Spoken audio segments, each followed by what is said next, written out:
everyone. Thanks for coming, and welcome to the Maps Canada Journal Club for June. We got two pretty interesting talks tonight, and so just a quick background on what Maps Journal Club is. We are a monthly initiative for the academic discussion of psychedelic studies. And so for today, our first speaker will be Adrian Hase. So originally from North Germany, Adrian obtained a bachelor's degree in psychology and a research master's degree in behavioral and social sciences, specialization social and organizational psychology from the University of Groningen, Netherlands. In 2019, he completed his PhD in sports and exercise psychology at the University of Essex, focusing on the biopsychosocial model of challenge and threat in motivated performance situations. Then moving on to a first postdoc job at SWPS University in Poznań, Poland. Since August 2020, Adrian has been working in the lab with Professor Gregor Hasler at the University of Fribourg, where he researches stress-related disorders from a biopsychosocial perspective. Psychedelic substances research is the second major research line of the Hasler lab. Adrian got the chance to get involved in a project with Professor Hasler and other lab members on the linguistic differences between different groups of psychedelic substance reports, which led to the recent publication in Psychopharmacology. So very impressive background, Adrian, and welcome to the Maps Journal Club. We're excited for you to get started. I'm going to talk about, as you know, our recent publication in Psychopharmacology, which was about the analysis of recreational psychedelic substance use experiences. And we did a comparison by substance. And yeah, I'm just going to go jump right in, telling you what that is all about. So just a little background, as you all know, the interest in psychedelic substances has increased over the last decades. It's quite dramatic. And if you look at clinical studies, you also see a big increase, but you see a bit of a plateau in the last 10 years. And that's understandable because it's quite difficult to set up experimental studies where you use these often controlled substances in scientific research. And so we're always wondering about how we can research the effects of psychedelic substances in a way that is not that difficult to set up, in addition to these really valuable experimental studies that are being done. And so we had this idea to basically rely on publicly available data, so online experience reports where people just write about their experience using a psychedelic substance for recreational purposes. And we were wondering if just reading the reports, just analyzing the language used in the reports could tell us about the shared or divergent effects between substances.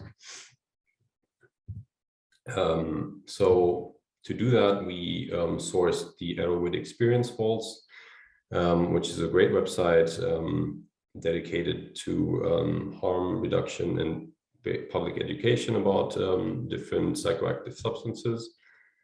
And we built our text corpus by sourcing experience reports that were written by unique authors. So we had 2,947 reports. The authors of these reports, quite representative of the general authorship on Arrowwood, were relatively male, relatively young, and yeah, some of them also provided their weight.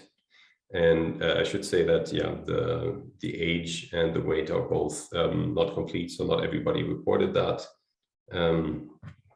But yeah, we got a pretty good estimate of what that was like as a covariate or as a control variable to look at later in the analysis. We had a word count, a mean word count of 1,083 words. And yeah, that meant that most people had a bit of a story to tell with their experience reports. We included reports about the experience of psilocybin mushrooms or pure psilocybin, LSD, MDMA, DMT, ketamine, and ayahuasca, and we grouped ayahuasca and DMT reports together due to the rather low number of ayahuasca reports, and because this is a bit of a contentious topic, but because the active ingredient in ayahuasca is thought to be DMT. But of course, some people might have different opinions on that. And yeah, we were just being quite pragmatic there in analyzing the effects. And then later on, we also did some comparisons, splitting the two up in the supplementary materials when it was coming to a result that we wanted to interpret in the discussion. But I'll get to that later. We also included antidepressant drugs as a non-psychedelic comparison group. And here it was the case that even though some people may have had depression or other mental illnesses, the reports that they wrote were about using antidepressant drugs for recreational purposes, just for fun, not to treat any mental illness. And so with this corpus of reports, we did two major analyses,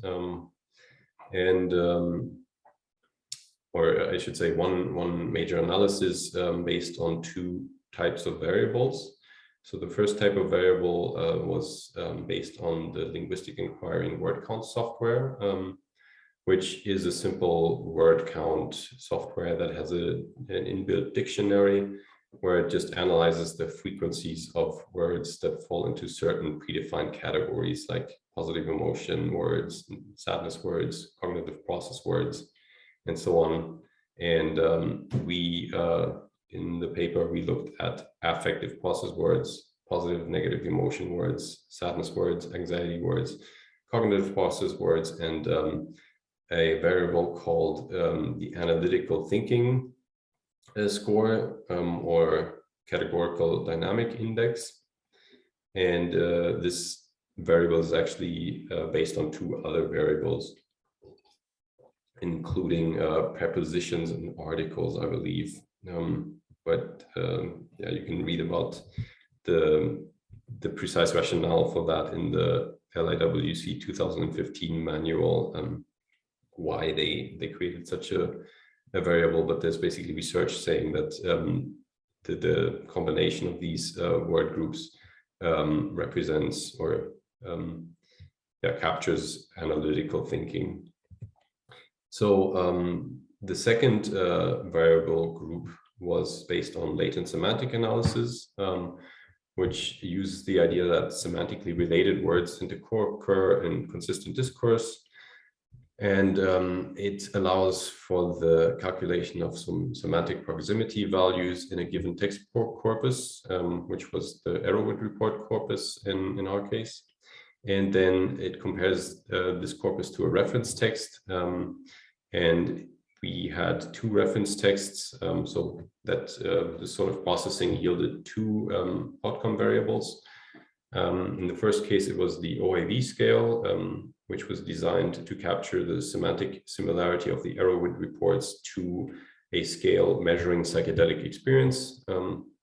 So basically, it was just supposed to capture what report groups were featured more or less psychedelic language. And then the second one was the semantic similarity with Hood's M scale, which is a scale designed to measure mystical experiences. And it's the same idea that we wanted to capture the degree to which different substances featured more or less mystical experience related language. So we then analyzed these outcome variables with ggStatSpot, which is a wonderful package to visualize and also provide, to visualize your data and also provide test results with it.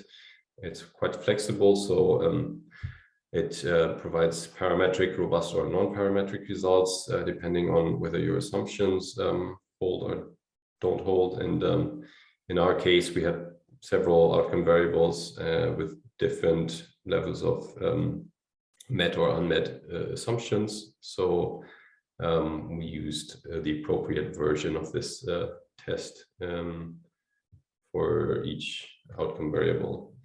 And we presented the results as violin plots with post hoc comparisons and adjusted p-values shown there. So that's just to prepare you for the output that you're going to see. Once again, the first 6 outcomes from LIWC, they are interpreted as differences in the frequency of a word category. And the last 2 outcomes are interpreted as differences in semantic similarity to the respective reference text, so the OAV scale or Wood's mysticism scale. Yeah, just to say this in advance, this is not a direct indication of a drug effect, but it's an indication of the language associated with the drug that was written about. So we're only making indirect inference here, but I think some of the results were quite nice because they were quite consistent with what one would have expected based on other research using other methods. Right, so we found significant differences on all of our outcome variables, and we did find on the first one, effective process words, that there were 2 report groups that stood out. One were the antidepressant reports all the way on the left, which featured a lot of effective language. And then there were the MDMA reports, which also featured quite a lot of effective process words. And ayahuasca and DMT reports and ketamine reports were characterized by relatively less effective process words, which is a pattern that was somewhat mirrored on the proportion of positive emotion words. There, however, it was noteworthy that while MDMA was again characterized by relatively many positive emotion words, the antidepressant reports actually had the least positive emotion words, and were significantly different from most of the other categories. And yeah, you can see how ketamine reports also do not feature particularly many positive emotion words, and the other report groups are somewhere in between. For the proportion of negative emotion words, we again find that antidepressant reports are characterized by a not very positive profile, where they had relatively many negative emotion words, more than all of the other report groups.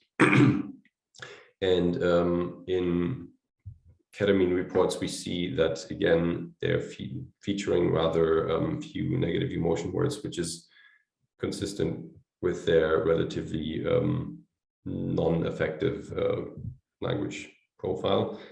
And what's also interesting here is that the ayahuasca and DMT reports also featured relatively few negative emotion words, fewer than the LSD, MDMA, and psilocybin reports. For sadness words, you can see that there seems to be a bit of a smaller effect, but again, there were significantly more sadness words in the antidepressant report groups than in all of the other report groups. And for the anxiety words, well, there were the least significant differences among all of our outcome variables. But once again, you see that antidepressant reports are characterized by relatively much negative emotional language.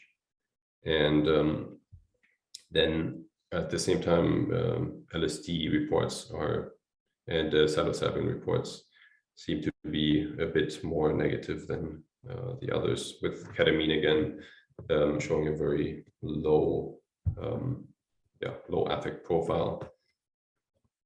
So for the cognitive process words, we see again that antidepressant reports stand out and are significantly different from 3 of the 5 psychedelic report groups. And we again also see a bit of a difference between ayahuasca and DMT and other report groups. Yeah, it's a bit more difficult to clearly interpret that.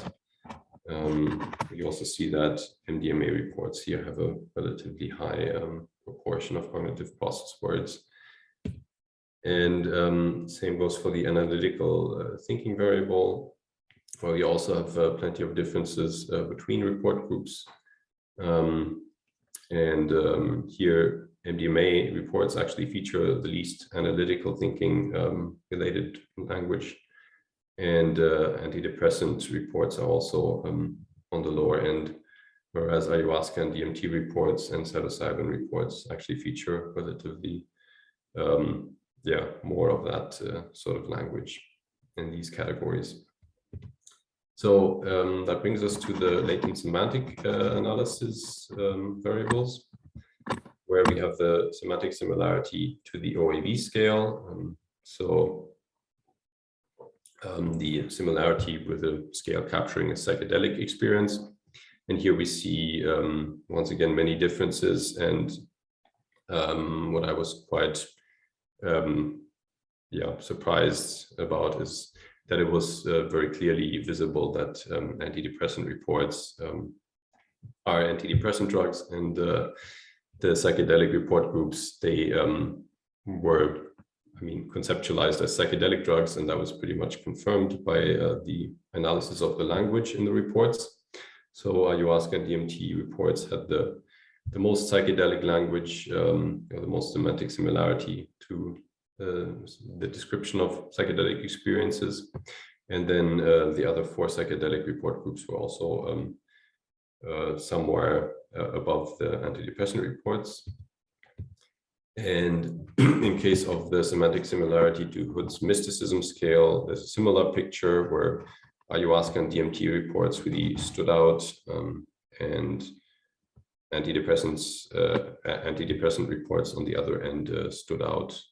Although the difference here was not as extreme, because you can see, for instance, that MDMA reports, they were not that different from the antidepressant reports. Right, so that brings us to the discussion of these results. We saw some quite distinctive profiles for ayahuasca and DMT reports, as well as MDMA reports. LSD and psilocybin reports, they were not all too different on most variables. And the antidepressant reports as well, they were standing out quite a lot, being quite distinct from the psychedelic report groups. What we need to say is that there are some limitations about the study. Obviously, we had very little control over this study, because we just sourced the reports from the internet and then had to rely on the data that were provided with them. So Arrowid is a platform that really proofreads the reports and corrects spelling mistakes, or also checks for suspicious things that might indicate a false report, or they also do some good deal of editing, but of course they cannot verify if the age of a person is correct, or the weight. So there's very little control involved, and of course an experimental design would be superior in that respect. And of course we're trying to infer effects of psychedelic substances from the differences in language outcomes, and we are also not entirely sure if that's always possible. I mean, there might be confounding variables, although, as you've seen before, there were some results that were quite plausible given findings from other research designs. And yeah, we have very little information about the background of the report authors. So we would have preferred to know a bit more, maybe socioeconomic status or education or other information that we then could have related to the language outcomes. But we had some very minimal data like age and weight, and that was even not provided for all of the report authors, but only for those who were willing to disclose it in the reports. There was no true control condition where we tried our best with the antidepressant reports. But yeah, it's hard to imagine what a true control condition would look like in this case.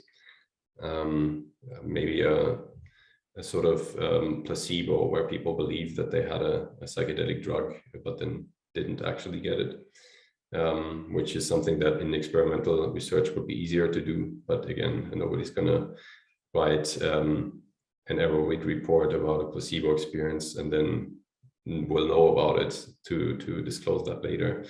And yeah, of course, we also didn't have any blinding, which in an experimental design could also be taken care of better.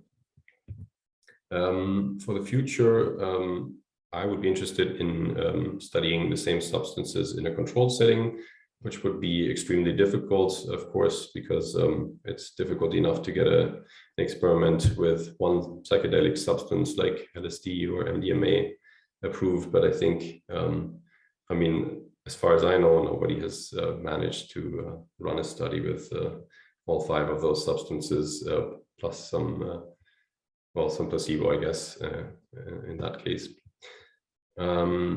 But yeah, maybe a smaller study with 1 or 2 substances would be possible already. One could also analyze different outcomes, for example, the side effects of psychedelic substances. And that would be possible and quite informative. And yeah, that's something that we're considering working on now. And yeah, that's basically it. So thanks for listening, and curious to hear what you think. Thank you so much, Adrian. Just a reminder to everyone, feel free to drop any questions in the chat, or you can direct message them for me. I do have a few here already. So first question here for you is, what was the most unexpected finding from analyzing these reports? And did you find any properties that may conflict with what's seen in other research or other anecdotal discussions?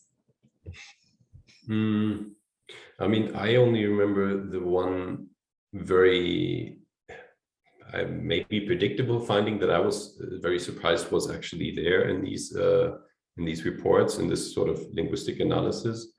So I wouldn't have expected that the semantic similarity with the OIV scale would be so, you know, so much like what you would expect. Yeah, I'm not sure if it was. I think the cognitive process words, no, the analytical thinking, that was something that surprised me, where I thought that's really interesting that the ayahuasca and DMT reports and also the psilocybin reports featured relatively many analytical thinking related words. That was something quite interesting, and I thought maybe antidepressant reports would be characterized by more of that, but yeah, that was an interesting finding. Yeah, definitely. And I see Arseny has his hand up. If you want to go ahead and unmute yourself, go ahead and ask your question. Yeah, thank you so much for the presentation. I was wondering about if it's, I'm not sure if it's doable, using the classification algorithms to see after, for example, if you can classify those into, like, for example, bad and good trips. Is it possible to use some kind of like clustering or algorithm after to use those words and see what clusters would make? I don't know if it makes sense to you. Yeah, I'm not an expert in psycholinguistic analysis, so I really only got into these methods with this project, but I did learn that there is something that I think was developed by Google or Google uses, but there's a sort of positivity analysis where they look at the text and then, where the algorithm just processes the text and assigns it a positivity score. So kind of what we did based on our dictionary of positive emotion words and negative emotion words is also doable with a pre-trained algorithm that knows how to distinguish positive from negative language, and then could, similar to the latent semantic analysis, where each report just got a similarity score that was then averaged across report groups. I think you could calculate a positivity score and then average that across report groups. And I'm not sure if, but it should be possible to do some sort of exploratory analysis where it then gives you, like an exploratory factor analysis where it just looks at the entire corpus and says where the groups of very positive or very negative reports are. But I'm not experienced enough in that to give a more precise answer there. Thank you. All right, another question here was, did you consider to look at cannabis, or was there a reason for excluding looking at cannabis in the study as a comparison? Well, to be honest, we didn't really think much about it. It's a really interesting topic. And I think, would have been interesting to look at it. The thing with cannabis might be that in many of these reports, people report using cannabis sometime before or after. So a lot of these people who describe a psychedelic substance experience, they also are habitual cannabis users. So I'm not sure if that would mess up the comparison a bit, but it would be certainly interesting to include cannabis in this. And we just didn't really think much about it because we were very focused on the psychedelic substances, but it totally makes sense to me.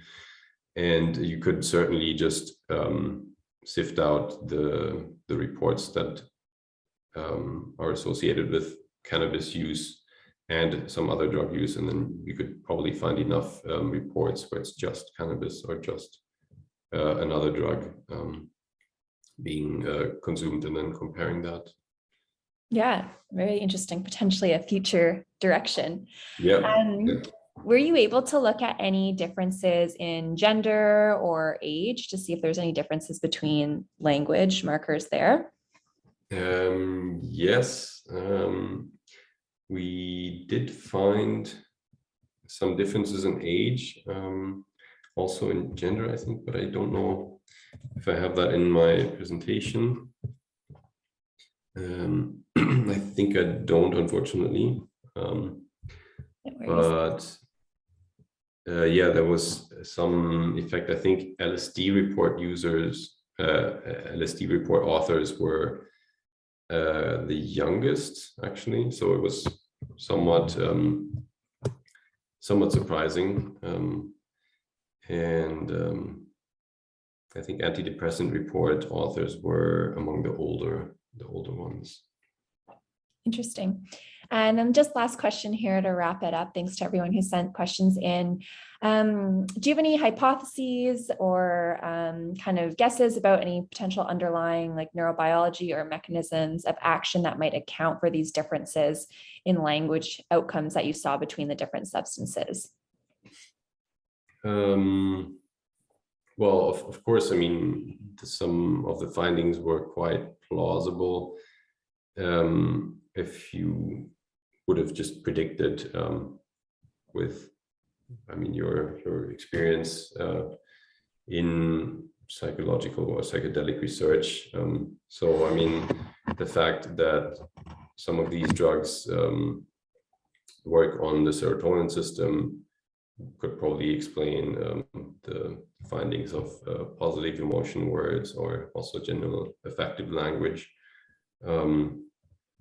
And I mean, there's still the question of the direct nuances in the serotonin system, because some antidepressants also work on that.